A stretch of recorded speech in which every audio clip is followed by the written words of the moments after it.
Sir एकंदरीत काय परिस्थिती आहे नांदेड जिल्ह्यात? मागच्या 2 ते 3 दिवसापासून जो मोठ्या प्रमाणामध्ये नांदेडमध्ये पाऊस झाला, पूर्ण जिल्ह्याभर पाऊस झाला. जवळपास आपल्या जिल्ह्याच्या सरासरी 92 mm चा पाऊस झालेला आणि काही तालुक्यांमध्ये, काही मंडळांमध्ये तर 150 पावणे 200 mm पर्यंत पाऊस पडलेला आहे. त्याच्या अनुषंगाने पूर्ण जिल्ह्याभर मोठ्या प्रमाणात पूर परिस्थिती डेव्हलप झालेली आहे.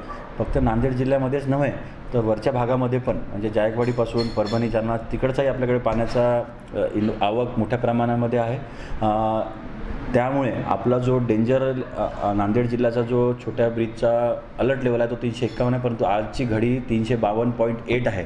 त्यामुळे आपण कुठेतरी डेंजर लेवलला जात आहोत. घाबरण्याची नागरिकांना गरज नाही आहे, कारण आता वरचं पाणी कमी होत आहे, आवकही कमी होत आहे. आणि आमचं पोचमपाट धरणाचे जे ॲडमिनिस्ट्रेशन आहे, निर्मला निजामत कलेक्टर, त्यांच्याशी आपण चर्चा सुरू आहे. त्यांचंही पाणी सोडण्याचं काम सुरू आहे. त्यामुळे नदी आता तेवढी फुगणार नाही, परंतु हा जो लेवल कमी व्हायला उद्यापर्यंत आपल्याला टाईम लागेल. त्यामुळे मला एक विनंती आहे की लोकांनी जे कॉर्पोरेशननी निवारे केंद्र सुरू केलं ते लगेच शिफ्ट होऊन जा. जेव्हा जसं पाणी कमी होईल आम्ही आपल्याला आपल्या घरी वापस नेऊ.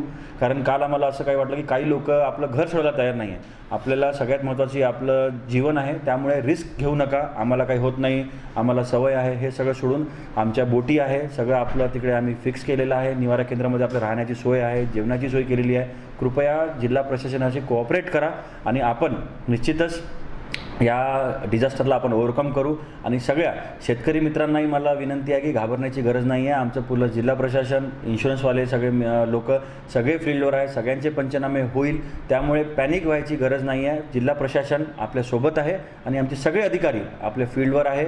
आणि काही गावांचा संपर्क तुटलेला होता, 25-30 गाव, परंतु आता त्याचा मेजॉरिटी संपर्क जुडलेला आहे, कारण पाणी कमी झालेलं आहे.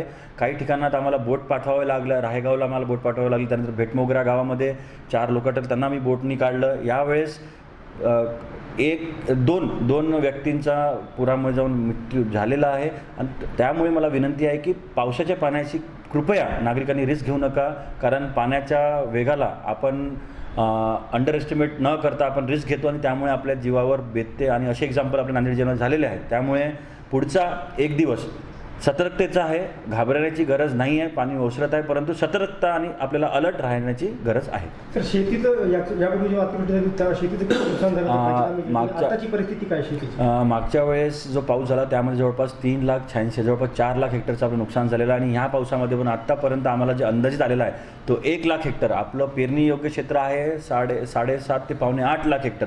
त्यापैकी जवळपास 5 ते 5.5 पावणे 6 लाख हेक्टर आपलं डॅमेज प्राथमिक अहवालामध्ये आहे. पंचनामे आमचे डिटेल करणं चालवले आहे. कोणत्या शेतकऱ्याचं आम्ही सोडणार नाही. सगळ्यांचे पंचनामे जे डॅमेज झालेलं आहे आणि जे SDRFचे निकष आहे त्याच्या अनुषंगाने सगळे पंचनामे आम्ही करू.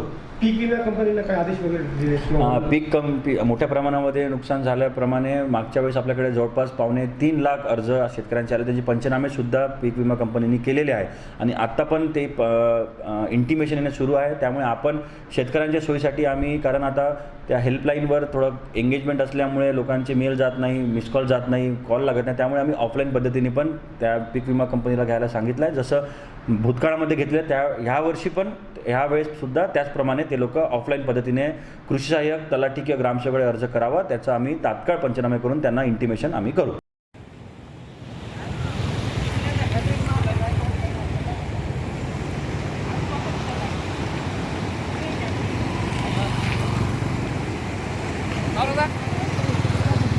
हाथ पिलू क्या पानी? हाथ पिलू वो वहाँ रहा था।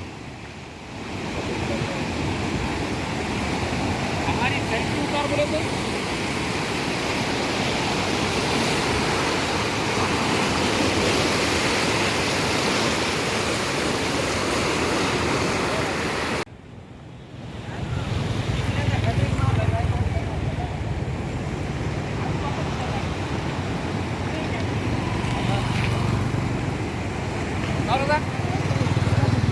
हाथ पिलू क्या पानी? हाथ पिलू वो वहाँ रहा था। हमारी फैक्ट्री उतार बोले तो